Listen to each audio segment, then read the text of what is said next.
ក៏ដូចជាសួស្តីទៅកាន់ប្រិយមិត្តទាំងអស់គ្នាស្វាគមន៍មកកាន់ Channel ដែលមានឈ្មោះថា Surf Friend ដែលថ្ងៃនេះផងដែរគឺជាលើកទី1នៃការសម្រាយរឿងរបស់ខ្ញុំបើសិនជាខុសឆ្គងត្រង់ណាសូមខន្តីអភ័យទោសផងដែរដែលថ្ងៃនេះផងដែរខ្ញុំបានលើកយករឿងមួយដែលមានចំណងជើងថាបដូរកាយឬជាភាសាអង់គ្លេសដែលគេហៅថា Loki Season 1ដែលសាច់រឿងនេះផងដែរគឺនៅអេពីសូតទី1ហើយមុននឹងចូលទៅកាន់សាច់រឿងរបស់យើងសូមអ្នកនរគ្នាធ្វើការ Sub ម្នាក់មួយនិងចុច Like ដាក់សញ្ញាកណ្ដឹងម្នាក់មួយអ្នកនរគ្នាដើម្បីទទួលបានវីដេអូថ្មីៗអំពី Channel របស់ Admin ណាអ្នកនរគ្នាព្រោះថាជាបន្តទៀត Admin នឹងធ្វើការ Upload រឿងជាបន្តបន្ទាប់ហើយឬក៏អេពីសូតតពីរឿងហ្នឹងណាដើម្បីកុំឲ្យអ្នកទាំងអស់គ្នាខ្ជិះខ្ជាយពេលវេលាយូរយើងក៏បានចូលមកកាន់សាច់រឿងដំបូងដែលគេបង្ហាញឲ្យឃើញថាតួប្រុសរបស់យើងដែលមានឈ្មោះថាហ្វាគុនសុងដែលត្រូវបានក្មេងទំនើងធ្វើបាបដែលបុរសម្នាក់នោះមានឈ្មោះថាថេសុនដែលគេធ្វើបាបទៅកាន់ផាគុនសុងដោយដំបូងក៏ឲ្យផាគុនសុងធ្វើជាសំលេងសត្វឆ្កែរួចហើយក៏ឲ្យធ្វើជាកាយវិការសត្វជ្រូក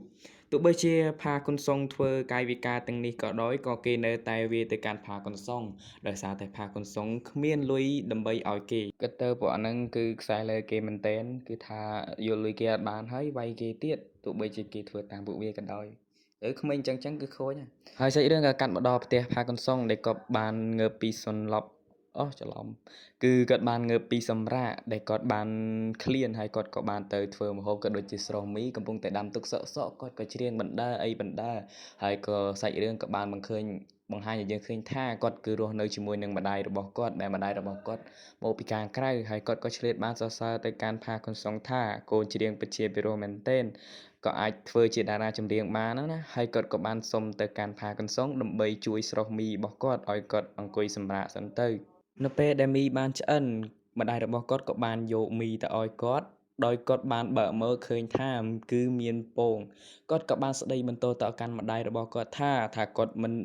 ចង់ឲ្យមានពងទេហើយក៏ថាមូលហេតុនេះហើយដែលគាត់ចេះតែធាត់ហ្នឹងណាហើយម្ដាយរបស់គាត់ក៏បាននិយាយទៅកាន់កូនគាត់យ៉ាងស្រទន់វិញថាឲ្យម្ដាយសុំទោសកូនហើយគាត់ក៏បានអង្គុយស្រមើស្រមៃទៅកាន់ពួកក្មេងទំនើងមួយក្រុមនោះណាដែលឃើញហើយគេក៏បានសំណូមពរទៅកាន់ម៉ាក់របស់គាត់ថាម៉ាក់កូនចង់ដូរសាលារៀនហើយម្ដាយរបស់គាត់ក៏បានសួរថាមូលហេតុអ្វីកូនមានបញ្ហាអីមែនគាត់ផាកុនសុនក៏បាននិយាយថានៅសាលានេះគឺមានអ្នកពូកែជាច្រើនគាត់មិនអាចរៀនឈ្នះគេទេម្ដាយរបស់គាត់ក៏បាននិយាយថាបើសិនជាកូនប្ដូរសាលានោះកូននឹងត្រូវប្ដូរទីលំនៅក៏ដូចជាបន្ទប់ផងដែរហើយម្ដាយគាត់ក៏បាននិយាយបន្តទៀតថាបើសិនជាដូរបន្ទប់ម៉ាក់មិនអាចរកបន្ទប់ណាដែលមានតម្លៃថោកជាងបន្ទប់នេះទេហើយម្ដាយរបស់គាត់ក៏ថាបើសិនជាកូនដូរសាលានោះកូននឹងបាត់បង់មិត្តភ័ក្តិហើយផាកុនសុងក៏បាននិយាយទៅកាន់មាត់ម៉ាក់គាត់ថាគាត់គ្មានមិត្តភ័ក្តិនោះទេដោយសារតែរូបរាងអាក្រក់រូបរាងធាត់មួយនេះហើយនឹងរៀនខ្សោយផងនោះគឺធ្វើឲ្យគាត់ពិបាកក្នុងការស្វែងរកមិត្តភ័ក្តិខ្លាំងណាស់ហើយគាត់ក៏បាននិយាយបន្តទៀតថាយើងក្របែបនេះគឺគេមើលងាយខ្លាំងណាស់ហើយគាត់ក៏បានដាល់ទៅកាន់ជញ្ជាំងមួយដៃហើយក៏បាននិយាយថាហេតុអ្វីក៏ខ្ញុំកើតមកជាកូនអ្នកក្រគាត់ក៏បានដើរទៅសម្រាកក្នុងបន្ទប់បាត់ទៅសាច់រឿងក៏បានឲ្យយើងឃើញថាផាគុនសុងក៏បានមកសាលារៀនហើយគេក៏បានដើរបណ្ដើគិតបណ្ដើអំពីរឿងម្សិលមិញហើយនឹងពាក្យសម្ដីដែលគេនិយាយមកកាន់គាត់ជុំវិញខ្លួននេះគាត់ដើរបណ្ដើគិតបណ្ដើអ្វីគាត់បុកទៅកាន់អាចារ្យម្នាក់ដែលនៅក្រុមរបស់សុនថេadmin ច្រឡំគ្នាយើងគឺគេមានឈ្មោះថាថេសុនហ្នឹងហើយបន្ទាប់មកអាចារ្យម្នាក់នោះក៏ចង់បាននិយាយថាអូឯងចង់ថាយើងខុសមែនទេផាគុនសុងក៏បាននិយាយថាអូឲ្យខ្ញុំសុំទោសហើយបន្ទាប់មកគឺអបិថេសុនគឺមកដល់ហើយក៏បាននិយាយថាមកអាជ្រូកទៅលេងបាល់ហើយផាគុនសុងក៏បានទៅជាមួយនឹងគេសាច់រឿងក៏បានកាត់មកដល់តារាងបាល់យើងក៏បានឃើញថាអបិថេសុនគឺថាបានសុទ្ធយ៉ាងខ្លាំងទៅកាន់ផាគុនសុនដែលធ្វើឲ្យគាត់កិច្ចនៅពេលនោះផងដែរអបិថេសុនក៏បានស្ដីបន្ទោសទៅកាន់ផាគុនសុងថាតើឯងយ៉ាងម៉េចនឹងមិនបានជាឯងកាច់យើងប្រាប់ហើយថាកុំឲ្យកាច់ឯងមានដឹងទេថាយើងប្រគួតដាក់លុយហើយយើងក៏បានឃើញថាចែ3នាក់នឹងក៏បាននិយាយថាប្រហែលជាត្រូវគេវាយទៀតហើយផាគុនសុន មើលទៅប្រហែលជាមានរឿងទៀតហើយហើយចេះបែរអ្នកនឹងថាល្មមបានហើយគ្រូកីឡាជិតមកដល់ហើយហើយមិត្តភក្តិរបស់ Thayson ក៏បាននិយាយថាបើជិតមកដល់ទុកឲ្យយើងម្ដងពេលនោះគេក៏ទាត់យ៉ាងខ្លាំងដែលបណ្ដាលឲ្យត្រូវកណ្ដាលមុខរបស់ផាកុនសុងគិតទៅផាកុនសុងយើងគឺពិតជាពិបាកក្នុងការរស់នៅមែនទែនមើលទៅបើសិនជា admin វិញគឺมันអាចជាទ្រាំនៅក្នុងសាលានឹងបានទេគឺត្រូវតែបដូរដូចតែគ្នានឹងហើយគេក៏បានស្ដីបន្ទោសទៅកាន់ផាកុនសុនថាហេតុអ្វីជាឯងចាប់បាល់គេមិនជាប់នៅពេលនោះផងដែរគឺផាកុនសុងក៏បានសុំទោសទៅកាន់គេហើយក៏បាននិយាយថាចាំគាត់និសងថ្លៃចេញរបស់គេទៅកាន់គេនៅពេលនោះផងដែរគឺគេបានដាល់ទៅកាន់ផាកុនសុងមួយដៃកណ្ដាលពោះដែលធ្វើឲ្យផាកុនសុងក៏ពិតជាឈឺចុកចាប់ខ្លាំងមែនទែនហើយម៉ាក់របស់ផាកុនសុនក៏បាននិយាយថាឈប់ទៅប៉ុណ្ណឹងបានហើយនៅពេលនេះផងដែរគាត់ក៏បានសួរទៅកាន់ថេសុនថាតើឯងកំពុងធ្វើអ្វីគាត់ថាអ្នកមីង៉ាខ្ញុំគ្រាន់តែលេងជាមួយមិត្តភក្តិនោះទេម៉ាក់របស់ផាកុនសុងក៏បាននិយាយថាប៉ុណ្ណឹងហើយនៅលេងទៀតមកឯងទៅជួបគ្រូចាត់ការជាមួយយើងនៅពេលនេះផងដែរគ្រប់គ្នាក៏បានសម្លឹងមើលទៅកាន់ម៉ាក់របស់ផាកុនសុងក៏បាននិយាយថាហាកូនគឺជាម៉ាក់របស់ផាកុនសុងអញ្ចឹងតើបានជាផាកុនសុងអាក្រក់ដែលស្ទើរតែម្ដាយអាក្រក់បែបនេះទើបផាកុនសុងមានរូបរាងអាក្រក់ដូចនេះផងដែរដែលធ្វើឲ្យផាកុនសុងស្រែកទៅសួរកាន់ម្ដាយរបស់គាត់ថាតើម៉ាក់មកទីនេះធ្វើអ្វីដែលម៉ាក់របស់គាត់ក៏បាននិយាយសុំទោសទៅកាន់ផាកុនសុនហើយសាច់រឿងបន្តក៏បានកាត់ឲ្យយើងឃើញថាមកដល់ផ្ទះរបស់ផាកុនសុនហើយយើងឃើញថាម្ដាយរបស់គាត់ក៏បាននិយាយទៅកាន់ផាកុនសុនថាកូនប្រុសកូនមកយឺតហើយថ្ងៃនេះ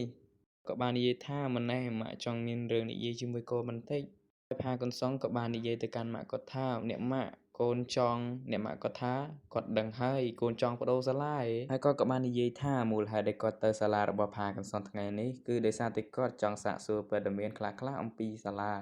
ហើយនឹងរឿងរ៉ាវមូលហេតុតើគោជួបរឿងអ្វីខ្លះហើយគាត់ក៏បាននិយាយទៅប៉ាន់ផាកុនសុនថាគាត់មិនអាចដូរកន្លែងស្នាក់នៅទៅជាមួយនឹងផាកុនសុនទេadmin ច្រឡំឈ្មោះទៅប្រុសគ្នាយើងសម្រាយមួយថ្ងៃទើបដឹងថាឈ្មោះជុនសុកអ្នកគ្នាមានផាកុនសុនទេអើយសាំតប៉ែចំយ៉ាហើយគាត់ក៏បានដើរមកកាន់ផ្ទះថ្មីរបស់គាត់គឺផ្ទះរបស់គាត់គឺថានៅខ្ពស់ខ្លាំងមែនទែនហើយគាត់ក៏បានថាចាប់ទុកថានឹងគឺជាកន្លែងហាត់ប្រាណរបស់គាត់ទៅចុះហើយគាត់ក៏បាននិយាយយ៉ាងសប្បាយរីករាយថាកន្លែងនេះហើយជាកន្លែងដែលគាត់ត្រូវចាប់ផ្ដើមជីវិតជាថ្មីហើយគាត់ក៏បាននិយាយទូរស័ព្ទជាមួយម៉ាក់របស់គាត់បន្ទាប់មកគាត់ក៏បានចេញទៅក្រៅគាត់ដើរមើលមនុស្សម្នានៅក្នុងទីក្រុងគាត់ក៏បានឃើញថាពិតជាលយខ្លាំងមែនទែនបន្ទាប់មកគាត់ក៏បានដើរបូកជាមួយនឹងនារីម្នាក់ហើយនារីម្នាក់នោះក៏បាននិយាយទៅកាន់ជន់សុកថាឲ្យខ្ញុំសុំទោសហើយភ្លាមនោះក៏ស្រាប់តែឃើញបរិសម្នាក់នោះស្រែកទៅកាន់អ្នកហៅទៅកាន់អ្នកនាងម្នាក់នោះថាមីជីនតើនាងចាំខ្ញុំយូរនៅមីជីនក៏បាននិយាយថាមិនយូរនោះទេជិនសុងហើយជិនសុងក៏បានសួរទៅកាន់មីជីនថាតើនាងស្គាល់គេមែនទេហើយមីជីនក៏បាននិយាយថាខ្ញុំមិនស្គាល់នោះទេគ្រាន់តែខ្ញុំបានដើរបូកគាត់តែប៉ុណ្ណោះហើយជុនសុកក៏បានសើចឬក៏ធ្វើសំឡេងហេហេហេអញ្ចឹងអ្នកនរគ្នាពេលឡើងអបិជនសុនោះក៏បានសួរថាយ៉ាងម៉េចបានជាឯងសើចជុនសុក៏បាននិយាយថាបើមិនយកតោះខុសទេខ្ញុំចង់ប៉ាលោកផឹកកាហ្វេជុនសុក៏បាននិយាយថាផឹកកាហ្វេឯព្រាមនោះគេក៏បានវេទៅកាន់ជុនសុកមួយដៃកណ្ដាលមុខធ្វើឲ្យគេឈឺខ្លាំងមែនទេពេលនោះគឺថាអ្នកនាងមីជីនរបស់យើងក៏បានទៅហាមជីនសុងផងដែរប៉ុន្តែជីនសុងមិនស្ដាប់ទេគឺថាវ័យជុនសុរបស់យើងយកវ័យយកតែម្ដងដែលបណ្ដាលឲ្យមហាជននៅទីនោះគឺថាថតជុនសុងរបស់យើងត្រូវគេវាយបង្ហោះទៅក្នុងបណ្ដាញសង្គមធ្វើឲ្យជុនសុងយើងខ្មាស់គេស្ទើរតែមិនចង់ចេញពីបន្ទប់យកតែម្ដងហើយគាត់ក៏យំនៅក្នុងបន្ទប់បានត្រឹមតែអង្គុយអាន comment ដែលមហាជនជេរទៅកាន់គាត់តែប៉ុណ្ណោះហើយ comment ខ្លះក៏បាននិយាយថាតើគាត់រៀននៅសាលាណាទៅហើយគេ comment ខ្លះទៀតក៏បាននិយាយថាកើតមកអាក្រក់ហើយចរិតអាក្រក់យ៉ាងនេះទៀតដែលធ្វើឲ្យគេគិតថាពិបាកចិត្តខ្លាំងមែនទែនគឺថាគាត់អង្គុយយំរហូតដល់គាត់គេងលក់បាត់ទៅគឺថា admin ពិតជាអនុត្តកម្មតួប្រុសខ្លាំងមែនទែនគឺសាច់រឿងរបស់គាត់គឺពិតជាស្រដៀងទៅកាន់ admin ខ្លាំងមែនទែនធ្វើឲ្យ admin ពិតជាមានអារម្មណ៍ថាចង់យំមិនដឹងទេមើលទៅនៅពេលនោះផងដែរគឺយើងឃើញថាគាត់ក៏បានក្រោកពីគេងហើយគាត់មានអារម្មណ៍ថាគាត់មានអារម្មណ៍ថាស្រាលខ្លួនហើយគាត់មានអារម្មណ៍ថាពីដើមមានអារម្មណ៍ថាទាបជាងមុនហើយកន្លែងលាងដៃក៏មានអារម្មណ៍ថាទាបជាងមុនដូចគ្នាហើយគាត់ក៏បានក្រឡេកទៅក្នុងកញ្ចក់គឺឃើញថាមាននៅបរិបផ្សេងម្នាក់ទៀតគឺនៅក្នុងកញ្ចក់ដែលធ្វើឲ្យគាត់គឺតក់ស្លុតខ្លាំងមែនទែនគាត់ធ្វើស្ទើរតែភ្ញាក់ទៅក្រោយអ្នកនរគ្នាហើយគាត់ក៏បានងាកទៅម្ខាងទៀតក៏ឃើញថាខ្លួនគាត់កំពុងតែគេងដែលគាត់កំពុងតែឆ្ងល់ថា តើគាត់កំពុងតែយល់សប្តិឬយ៉ាងណាហេតុអ្វីក៏គាត់អង្គុយមើលខ្លួនឯងកំពុងតែដេកអញ្ចឹងដែលធ្វើគាត់ទៅដាស់រូបរាងកាយរបស់គាត់ហើយភ្លាមនោះក៏ស្រាប់តែគាត់ភ្ញាក់ពីដេកដែលគាត់គិតថាអូគាត់ប្រហែលជាយល់សប្តិមែនហើយដែលធ្វើឲ្យគាត់បរះខ្លួនទៅដេកក៏ស្រាប់តែឃើញនៅរូបរាងកាយមួយទៀតដែលធ្វើឲ្យគាត់ភ្ញាក់ផ្អើលខ្លាំងមែនទែនគាត់ក៏ទៅដាស់រូបរាងកាយម្នាក់មួយនោះហើយគាត់ក៏ទៅនៅខាងរូបរាងកាយមួយនោះហើយរូបរាងកាយថតរបស់គាត់ក៏គេងហើយគាត់ក៏ដឹងថាអូគាត់កំពុងតែដូររូបរាងកាយហើយគាត់ក៏បានគិតថាគាត់អាចប្រើរូបរាងកាយថ្មីមួយនេះដើម្បីបង្កើតនៅជីវិតថ្មីមួយរបស់គាត់ឲ្យកាន់តែល្អប្រសើរសាច់រឿងក៏បានកាត់នៅពេលព្រឹកឡើងយើងក៏បានឃើញថាមានតួអង្គមួយទៀតដែលជាប្រុសមានសក់ពើលឿងដែលគេមានឈ្មោះថាគឹមសុប៊ុនគឺថាស្រីគឺអត់មើលទៅកាន់គេហើយនឹងសរសើរទៅកាន់គេគឺថាសង្ហាខ្លាំងមែនទែនធ្វើឲ្យស្រីគេថាលងស្នេហ៍ទៅកាន់គេហើយអាប៉ែនឹងគឺដូចចិត្តទៀតបានគេសរសើរអញ្ចឹងពិតជាចូលខ្លាំងមែនទែនគិតតែខ្លួនឯងនោះគេក៏បាននិយាយថាឆមេទី2នេះគឺតំណែងប្រុសស្អាតក៏នៅតែជាគេហើយភ្លាមនោះផងដែរជនសួតរបស់យើងក៏បានដើរគៀទៅកាន់ប្រូគីមសុប៊ុនហើយប្រូគីមសុប៊ុនក៏បានស្រែកថាហូយស្អីគេនឹងហេតុអ្វីបានជាឯងដើរមិនមើលជនសួតរបស់យើងក៏បាននិយាយទៅកាន់ប្រូគីមសុប៊ុនថាឲ្យខ្ញុំសុំទោសហើយភ្លាមនោះធ្វើឲ្យសិស្សនៅទីនឹងគឺថាស្រែកវ៉ាវតែម្ដងហើយអ្នកខ្លះក៏សួរថាគាត់ជានរណាតើគាត់ជាសិស្សឬមួយក៏ជាតារាទៅអ្នកខ្លះក៏បាននិយាយថាមើលពីជ្រុងណាក៏សង្ហាដែរមិនណាយចិត្តឡើយការមកដល់ក្នុងថ្នាក់រៀនរបស់ជនសួលរបស់យើងវិញលោកគ្រូក៏បាននិយាយថាក្នុងថ្នាក់របស់យើងមានសិស្សថ្មីនៅពេលនោះផងដែរជនសួលរបស់យើងដើរចូលមកកាន់ក្នុងថ្នាក់ដែលធ្វើឲ្យសិស្សស្រីនៅក្នុងថ្នាក់មួយនោះគឺថាចង្ហល់មាត់យកតែម្ដងណាមកចង្ហល់មាត់ឃើញប្រុសស្អាតយ៉ាងនឹងហើយគាត់ក៏បានណែនាំខ្លួនទៅកាន់ពួកគេថាគាត់មានឈ្មោះថាផាជុនស៊ូដែលធ្វើឲ្យពួកគេស្រែកវ៉ាវគ្រប់គ្នាដោយសារតែសំឡេងរបស់គេគឺពិតជាស្រទន់និងគួរឲ្យចាប់ចិត្តខ្លាំងមែនទែនហើយគាត់ក៏បាននិយាយថាបាទរីករាយណាស់ដែលបានក្លាយជាមិត្តរួមថ្នាក់របស់អ្នកទាំងអស់គ្នាអូខេសាច់រឿងរបស់យើងដែលថាប្ដូរកាយនេះនៅក្នុងអេពីសូតទី1គឺថាបានចប់តែប៉ុណ្ណឹង